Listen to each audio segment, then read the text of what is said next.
బాలకృష్ణ గారికి కోపం ఎక్కువ అంటారు కదా, మరి ఆయనతో అలాంటి నేను కూడా ఒక అనుభవం ఉందండి, నాకు కూడా ఒక ఏదో అనుభవం.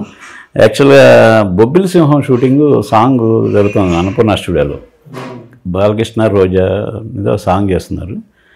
అది కవర్ పేజీ వేయాలని ప్లానింగ్. ఏం చేసామంటే జనరల్గా నేను కుమారస్వామి కలిసి వెళ్తాం ఎప్పుడైనా.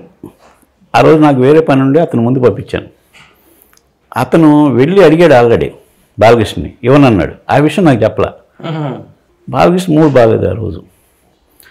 నేను వెళ్ళి అడిగాను షార్ట్ గ్యాప్లో, సార్ ఇట్లాగా వచ్చి అడిగాడు, నేను చెప్పాను. మళ్ళీ వచ్చాడు అన్నాడు, నీకు ఇంకో బాగాలేదు, ముక్కు అంటే ఇట్లా తిరిగి చెప్పాలా అన్నాడు. పక్కన రోజా క్లోజ్ నాకు.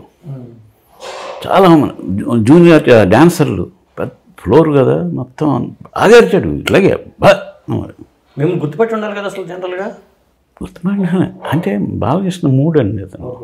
ఆ మూడు ఎవరో వచ్చినా అసలు అతను అందుకని అంటే వర్క్ మీద ఉంటుందేమో కాన్సన్ట్రేషన్, ఒకవేళ ఆయనకి కాన్సన్ట్రేషన్ ఉంటుంది.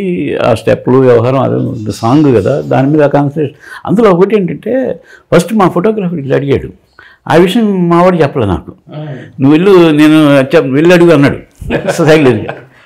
అంటే నేను వెళ్ళి అడిగితే ఇస్తాయేమో అనుకున్నాడు. మరి ఇప్పుడు అతను కూడా నేను ఫోటోగ్రాఫ్ కాబట్టి రిపోర్ట్ వెళ్ళి అడిగితే కొంచెం గౌరవంగా ఉంటుంది అని అన్నాడు. పాప అది ఆ విషయం చెప్పలేదు. ఆ విషయం చెప్పుంటే నన్ను అడిగానయ్యా, నువ్వు ఇవ్వలేదు, నువ్వు ఒకసారి చెప్పుంటే నేను కొంచెం ఏదో జాగ్రత్త తీసుకుని వెళ్ళాను. మన సనువు ఉంది కాబట్టి నేను వెళ్ళిపోయి అడిగేటప్పటికి పాల్గొని ఆఫీస్కి వచ్చేది మళ్ళీ సేమ్ కట్.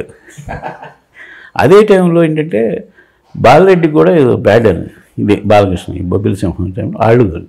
ఇది జరిగిన 2-3 నెలలకి టాప్ హీరో సినిమా మొదలైంది. కృష్ణారెడ్డి గారు అన్నపూర్ణ స్టూడియోలో మొదలు. ఈ 2 పత్రికలు లేవు, ఎట్లా ప్యాచప్ చేయాలని చెప్పి నన్ను బాలరెడ్డిని పిలిపించాను. మేకప్ రూమ్లో కూర్చోబెట్టారు మా ఇద్దరిని. బాలకృష్ణ గారు ఇట్లా మేకప్ కూర్చొని సరే అప్పుడు ఏదో ఆవేశంగా సారీ చెప్పాడు బాలకృష్ణ. నిజంగా గొప్ప అనుసరణ. అసలు ఆ టాప్ హీరో టైంలో ఎంత బాలకృష్ణ ఎంత ఇదిగా ఉన్నాడంటే చాలా క్లోజ్గా ఉన్నాడు. సారీ అండి, మీరు జరిగిపోయింది, మీరు అది మనసులో పెట్టుకోవద్దు, మనసు ఈ సినిమా కవర్ చేయాలి, కృష్ణారెడ్డి గారితో ఫస్ట్ టైం చేస్తున్నాను, బాగుంటుంది సినిమా చేయాలని. ఓకే అని సారీ హీరో సారీ చెప్పిన తర్వాత ఇంక మనం ఏం కాదు. ఓకే. ఎన్టీఆర్ గారు దానికి ఓపెనింగ్ వచ్చారు. అనుకున్న నాగార్జున వీళ్ళందరూ వచ్చారు. బాగా పెద్ద ఓపెనింగ్ జరిగింది. మరి ఈ విషయం ఎన్టీఆర్ గారి దృష్టికి వెళ్ళలేదు అసలు?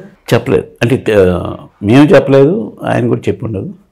మొత్తానికి ఏంటంటే ఈ ఇలాగ సితార వాళ్ళు శివరంజని వాడు మన సినిమా కవర్ చేయట్లేదు అనే విషయం బాలకృష్ణకి వెళ్ళి ఎందుకు మరి కృష్ణారెడ్డి గారు కూడా కొంచెం ఏదైనా చెప్పి ఉండొచ్చు. సార్ బాబు మనకి ఇలాంటివి వద్దు, మనకు అందరూ కావాలని చెప్పడం వల్ల మొత్తానికి ఏదో మొత్తానికి జరిగింది. కానీ ఆయన పిలిపించాడు ఓపెనింగ్కి 2 రోజుల ముందు. మేకప్ రూమ్లో కూర్చొని మాట్లాడి, మేకప్ చైర్లో తను కూర్చున్నాడు, నేను వాళ్ళు ఇట్లా కూర్చొని మాట్లాడి సారీ చెప్పాడు. ఈరోజు సారీ చెప్పాల్సిన అవసరం లేదు, సారీ చెప్పి మరి మనసులో పెట్టుకోమాకండి, ఈ సినిమా బాగా చేయండి. తర్వాత ఇంకెప్పుడు మనకి ఆయనతో బ్యాడ్ ఎక్స్పీరియన్స్ ఏంటో.